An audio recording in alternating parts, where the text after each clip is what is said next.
Hey y'all, it's Nancy the Handy Scandy. Thanks for joining me here on the Whimsy Stamps channel. We are going to have some fun today. When I sat down to make this video, all I knew that I wanted to do was shop my stash and make a bunch of backgrounds. It's been a while since I've just played, and I pulled out my stash of Whimsy Stamps background stamps, and I just started pulling out some that I love, my longtime favorites. Some are a little more new and haven't had as much love yet. But I settled on the big Bumble to start with. I thought I would make a lot more or use a lot more stamps, but on this day, just use the big Bumble. Now, you have probably seen me use my stamps in that way, leaving the background stamp directly on my surface and taking the paper to the stamp itself. And I got a really good impression. You want to make sure that you rub all over, get lots of coverage, because when you get that good pressure and that good coverage, that's what gives you this good image. And I had to leave in all the heat embossing because, I mean, it's just so satisfying. So here's where the messiness starts. So I have sprayed now this is watercolor card. I didn't say that in the beginning because I knew that I was going to be using a lot of water. And these pigment powders are intense and they use a lot of water. So I started out with Bermuda. This one is Granny Apple, I believe. So staying in that kind of tealy green color family. Now you can see that little rust colored blop there in the middle. That is actually the Granny Apple. That's what it looks like until it gets wet, and then look at that color explosion. That was way too much. So in the immortal words of Professor Hinkle, this is where it gets messy. It really just explodes. So I did not intend to have a bunch of panels with this same color family, but that is what I ended up with, and I'm not mad about it. Green is one of my favorite colors, and I love green and brown, green and gold, green and copper, and that's kind of what we end up with. So that's my first kind of fail, though, is this whole pigment powder situation. Did not mean to do that. If you use pigment powders, use just a little. Please learn from me. You only need a little bit. And yeah, I put just a little bit more of the Bermuda because the green just really ate up the teal. Now keep in mind that I'm truly just playing. I have no goal in mind. I have no planned cards for the end. I'm just playing and making backgrounds and loving my Whimsy products.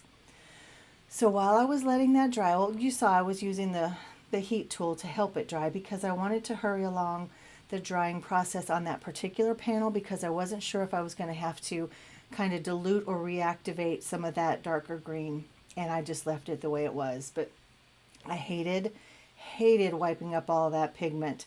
If you guys know me, you know that I try to soak up every little bit that I can, but on this particular day it was just too much. It was just too much. So I have this panel, and then I also have the tag, and I'm going to make two other things with them, and then I pull another tag from my stash from a different day, similar color combos. And on this one I used the Fern stamp, and I used clear embossing powder because I thought it would just be tonal. And it is, but it wasn't what I wanted. So I was sitting there kind of thinking it through, and then I figured that was fail number 2 because it did not work the way I had planned. It's okay, I set it aside, come back to it again. This is actually fail number 3. So I saw this technique on another crafter's YouTube channel the day that I was doing this, and she was using bubble wrap, kind of swathed in Versamark as you would a stamp, and then she used that to actually stamp the bubble wrap image onto her project. Well, I found out that my Versamark is virtually dry, and so my powders aren't sticking. So I took out an embossing pen from my stash. Again, just trying to work through these fails, and is it really a fail, or is it an opportunity for embellishment or for growth or for a new direction? I don't know. I guess it depends on your thought process and where you're at. But for me, it was an opportunity to grow and change and just allow my creativity and thought processes to bloom.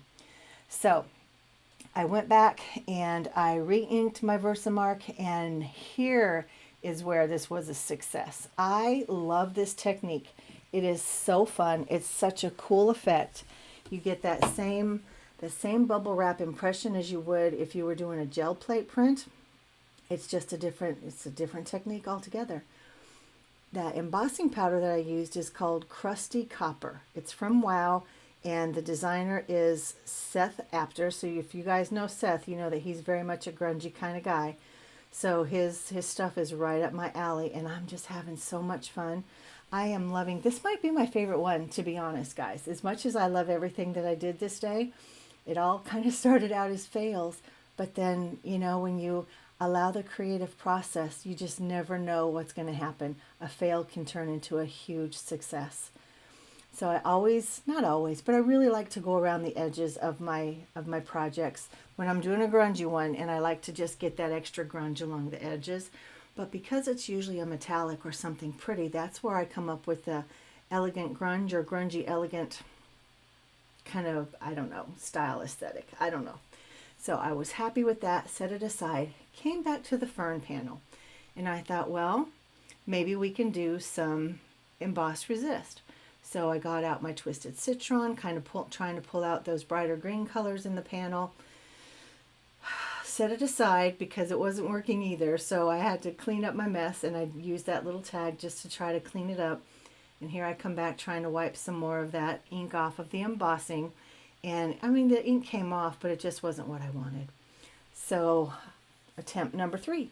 I am drying the ink because I only want the embossing powder to stick to the other embossing powder. So where it's clear and it's already solidified, I'm heating it up, and then I'm sprinkling the embossing powder over those softened areas. And then I heat it again, and I melt the newly sprinkled powder, and then it kind of melds in with the clear. And so in doing this, it kind of creates, I don't know, like a highlight effect. It almost looks fossilized in some of the areas because there's still the clear in a lot of areas. So that's one layer.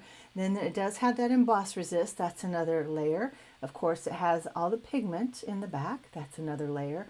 And here I'm using Rustic Wilderness embossing glaze. And then I also come in with the crusty copper. So it got a little involved, but I tell you guys, I just had so much fun. So much fun. And then when I get done, I actually have a friend over, and we're talking about layers and what I might do with this, and just the fun that we were having.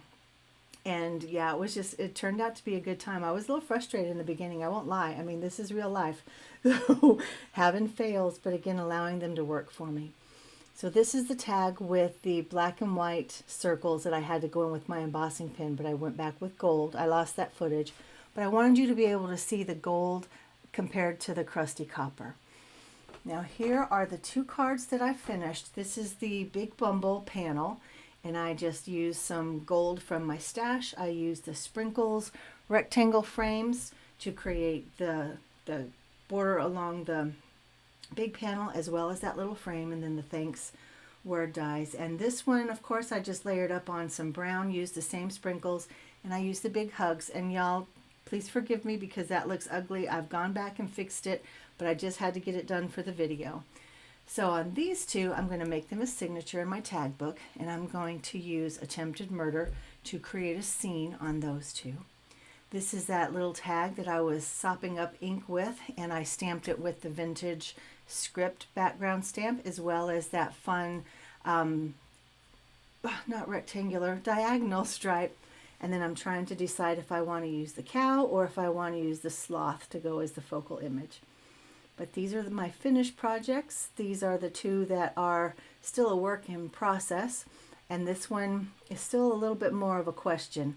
But for just sitting down to make some backgrounds and just play and get messy, I think this was a pretty successful day. And all using Whimsy products, stamps, dies, word dies. Guys, I had so much fun. Let me know what you think downstairs. When's the last time you got messy? Messy, messy, messy. Guys, everything is linked and listed downstairs. We'd love it if you'd join us over on Facebook, Pinterest, Instagram, all the things. Go ahead and hit subscribe if you haven't already. Give this video a thumbs up. And until next time, this is Nancy, the Handy Scandy for Whimsy Stamps. Mwah, I'm out.